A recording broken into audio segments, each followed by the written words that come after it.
Hi Suhas. Hi నాన్న. So వరల్డ్లో largest dessert ఏది? అంటార్టికా. చిన్న don't joke, this A podcast, it is Sahara. నీ స్కూల్ తప్పు చెప్పాను అనుకుంటా, ఎందుకంటే నిజంగా అంటార్టికా. ఏం చిన్న, సహారా కదా. Sahara world's largest hot desert. ఆ వర్డ్ తీసిస్తే అంటార్టికా అయిపోతుంది. అది ఎలాగా? ఎందుకంటే డెజర్ట్ డ్రైగా ఉంటుంది, డెజర్ట్ హాట్గా ఉండొచ్చు, కానీ main factor dryness, not heat. అంటే డ్రైనెస్ అంటే పొడిగా ఉంటుంది, వాటర్ ఉండదు. అంటే ప్రెసిపిటేషన్, వర్షం పడకూడదా, తక్కువ పడాలా? అవును. ఓకే, ఎంత పడాలి? ఎంతకంటే తక్కువ ఉండే దాని డెజర్ట్ అంటారు? As per national geographic 250 mm/year కంటే తక్కువ ఉంటే డెజర్ట్ అవుతుంది. ఓకే, మరి అంటార్టికాలో ఎంత పడుతుంది? 150 mm/year as per British Antarctic survey. Okay, మరి అంటార్టికాలో అంత తక్కువ ప్రెసిపిటేషన్ ఎందుకు ఉంటుంది? ఎందుకంటే కోల్డ్ టెంపరేచర్స్ వల్ల. ఎందుకు కోల్డ్గా ఉంటుందో తెలుసా? చెప్పు.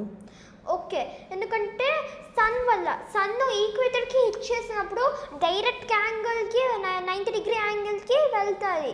సో ఇంకా అంత పెద్ద ఏరియాకి స్ప్రెడ్ అవ్వదు. సో అందుకే చాలా హాట్గా ఉంటుంది. కానీ పోల్స్కి హిట్ చేసినప్పుడు ఒక యాంగిల్లో హిట్ చేస్తాడు, ఇంకా పెద్ద ఏరియాలో స్ప్రెడ్ అవ్వాలి.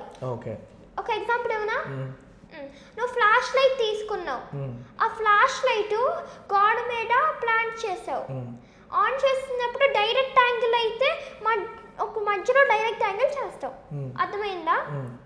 డైరెక్ట్ యాంగిల్ వేస్తే అంత స్ప్రెడ్ అవుతుంది లైట్, ఇంకా ప్లస్ ఆ ఉన్న లైట్ బ్రైట్గా ఉంటుంది. అవును, కానీ మోర్ యాంగిల్ పెడితే ఎక్కువ స్ప్రెడ్ అవుతుంది, ఇంకా డిమ్గా ఉంటుంది.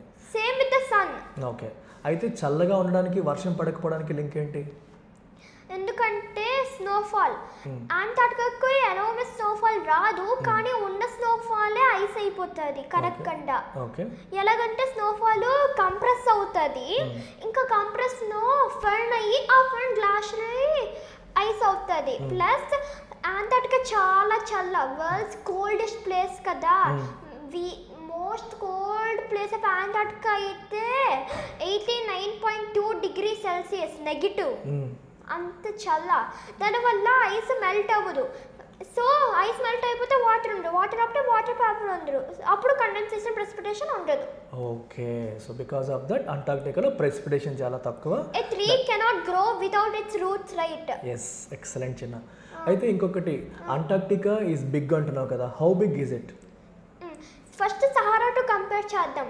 Sahara world's largest hot desert and second largest desert in the world. Sahara size about 9 million square kilometers. Antarctica almost double, ఇంకా 14 million square kilometers. కానీ సీజనల్ చేంజెస్ వల్ల దాని సైజ్ డిపెండ్ అవుతుంది. సమ్మర్లో 14 million square kilometers. యూరోప్ ఇంకా కొన్ని other continents కంటే పెద్దది, కానీ రష్యా కంటే పెద్దదేం కాదు. కానీ వింటర్లో 20 million square kilometers ఎక్సీడ్ అయ్యి రష్యా కంటే పెద్దగా అవుతుంది. Oh my god. Okay, very good చిన్న, వెరీ ఇంట్రెస్టింగ్ ఫ్యాక్ట్స్. ఇంకా అంటార్టికా గురించి ఇంకేం తెలుసు నీకు, చెప్పు నాకు. Countries actually Antarctica is one of the latest discovered places on earth. Most places 15 or 1600s discover చేస్తాయి, కానీ అంటార్టికా 1700-1800s డిస్కవర్ చేశారు, making it one of the most latest discovered places. ఆ టైంలో కంట్రీస్ స్ప్లిట్ చేశారు ownership అంటార్టికాకి, కానీ ఇప్పుడు ఆ ఓనర్షిప్ లేదు. అంటార్టికా ఇప్పుడు న్యూట్రల్ జోన్, ఎందుకంటే న్యూక్లియర్ టెస్టింగ్ అందులో వండుకోదు, అది ప్రివెంట్ చేయడానికి కంట్రీస్ అంటార్టిక్ ట్రీటీ అని ఒక ఆర్టికల్ని సైన్ చేశారు. ఈ అంటార్టిక్ ట్రీటీ వల్ల న్యూక్లియర్ టెస్టింగ్ బ్యాన్ అవుతారు, ఇంకా అంటార్టికా న్యూట్రల్ జోన్ అయింది, designated only for scientific research. Today Antarctica has 82 scientific research stations. Example Vostok station in Russia. ఇంకొకటి, ఇండియాకి 3 established స్టేషన్స్ ఉన్నాయి, కరెంట్లీ 2 active. ఆ 2 active stations are Bharati and Maitri. ఇంకా 3 countries in the world have ever attempted to drill holes to take ice cores and breach lakes under Antarctica. Okay, దానివల్ల ఏంటి use? దానివల్ల use ఏంటి చిన్న? దానివల్ల యూజా, యాక్చువల్లీ ఐస్ కోర్స్ తీసినప్పుడు past నుంచి డేటా వస్తుంది, ఎందుకంటే ఐస్లో చాలా బబుల్స్ ఉంటాయి. ఆ deeper you go, the past faster you get actually. Okay you can go. Okay ఇంకా వెనక్కి వెళ్ళొచ్చు. అవును, ఆ బబుల్స్ ఆ పీరియడ్స్ టైం నుంచి అట్మాస్ఫియర్ ఉంటుంది. So the deeper you go the more back you get. Backwards you can so get. Ice course వల్ల study చేస్తే కరెంట్గా 800,000 years go long ice cores తీశారు అంత బ్యాక్ స్టడీ చేయడానికి. ఇంకా 1.2 million ice core years go ice core తీయడానికి కూడా ప్రయత్నిస్తున్నారు ఇప్పుడు. ఓకే ఓకే ఏ కంట్రీ అయినా సక్సీడ్ అయిందా? కంట్రీస్ కొన్ని కంట్రీస్ సక్సీడ్ అయ్యాయి.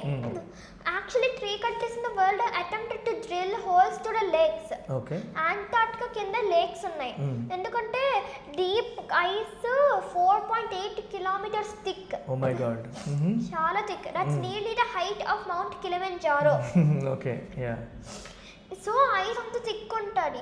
సో ఐస్ కింద చాలా వేడి ఉంటుంది ఎందుకంటే కోర్తో closure.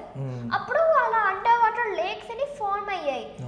Lake Vostok is one of the largest fresh water lakes in the world. There's an entire ecosystem under Antarctica. Actually 3 countries have attempted to drill these lakes to drill to these lakes. Okay. ఏంటా countries? UK, USA and Russia. ఇంకా only 2 countries succeed అయ్యాయి. Okay US and Russia. అవును. నీకెళ్ళి తెలుస్తుంది, నువ్వు research చేసావు. అంటే రెండు పెద్దవి కదా. అవును కరెక్ట్, అవి చాలా స్ట్రాంగ్. కానీ ఇంకో రీజన్ ఉంటుంది. ఫస్ట్ రష్యా వాస్టాక్ లేక్ని జూలై 21, 1983లో రీచ్ అయింది. ఓకే. కానీ ఐస్ 4.8 కిలోమీటర్స్ థిక్. కానీ hot water drills, extensive research, అన్ని సైంటిఫిక్ ఎక్విప్మెంట్ ట్రై చేసి అలాగా ఐస్ చేశారు. కానీ ఏం చేశారంటే కొన్ని వాటర్ పైకి తెచ్చి ఫ్రీజ్ చేయనిచ్చారు. తర్వాత ఆ ఐస్ బ్లాక్ పైకి తెచ్చి స్టడీ చేశారు. ఇంకా చాలా లైఫ్ ఫార్మ్స్ ఉన్నాయి అందులో, many life forms. So life is starting to originate in these lakes in total isolation. అవునా? ఓకే. సో అంటార్క్టికాలో చాలా వాటర్ ఉంది కదా, ఎంత ఫ్రెష్ వాటర్ అయినా? అవును. ఓకే. సైంటిస్ట్ టెస్ట్ చేశారు. ఇంకా ఒక అమ్మాయి సైంటిఫిక్ రీసెర్చ్ చేస్తారు అంటార్క్టికా. తను తాగింది సైంటిస్ట్ హెల్ప్ వల్ల, ఇంకా వాటర్ ప్యూరే. Okay okay. కానీ లేక్స్ అవన్నీ, గ్రాండ్ క్యాన్యన్స్ అవన్నీ బ్లూగా ఉంటాయి ఎందుకంటే because of the ice underneath. Thick బ్లూగా డెన్స్గా ఉంటాయి. Thick dense blue ice. Okay. Second successful nation USA. Lake విలియన్స్కి రీచ్ అయింది. అండ్ మోస్ట్లీ బికాస్ అంత డీప్ కాదు. విలియన్స్ ఓన్లీ 800 మీటర్స్ థిక్ ఐస్లో కింద ఉంది. సో ఈజీగా రీచ్ అయింది. తర్వాత థర్డ్ కంట్రీ అది అటెంప్ట్ చేసింది కానీ సక్సెస్ఫుల్ కాదు, UK. ఎల్స్వర్త్ని రీచ్ చేయడం ప్రయత్నించింది. ఎల్స్వర్త్ కూడా 4.8 కిలోమీటర్స్ థిక్ ఐస్ దగ్గర ఉంటుంది. కానీ ఎందుకు రీచ్ చేయలేదు? ఎందుకంటే కొంచెం డెప్త్ లాగా ఉంది. Fundamental research, fundamental money, financial problems ఉన్నాయి. ఇంకా కంటిన్యూ చేయలేకపోయి విత్డ్రా చేసింది. సో 2 కంట్రీస్ అలా సక్సీడ్ అయ్యాయి. ఇండియా అటెంప్ట్ చేయలే కానీ అంటార్క్టికాలో ఎక్స్టెన్సివ్ సైంటిఫిక్ రీసెర్చ్ చేసింది. ఓకే. సూపర్ చిన్న, super duper. I got a lot of information. Okay, any other questions? Nothing చిన్న, నువ్వు చాలా విషయాలు చెప్పేసావు నాకు. Thank you very much. Yeah but నేను చెప్పింది కంటే చాలా ఉన్నాయి Antarctica. There is way more going on. This is barely like 20% of what is happening in Antarctica. Okay, scientists are still researching. Very good. Thank you. ఇంకో fact చెప్పనా? చెప్పు. మీటియోర్స్ గురించి. Actually మీటియోర్స్ చూస్తే అంటార్క్టికాలో ఎంటైర్ వరల్డ్ కంబైన్డ్గా ఎక్కువ మీటియోర్స్ ఉన్నాయి. ఎందుకో తెలుసా?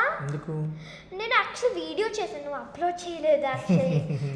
మీటియోర్ మన మీటియోరైట్ ల్యాండ్స్ అంటార్క్టికా గ్లేషియర్ మీద బెర్రీ చేస్తుంది. అలాగా గ్లేషియర్స్ ఫ్లో అవుతాయి కదా, మీటియోర్ కూడా గ్లేషియర్స్ లాగా ఫ్లో అవుతాయి.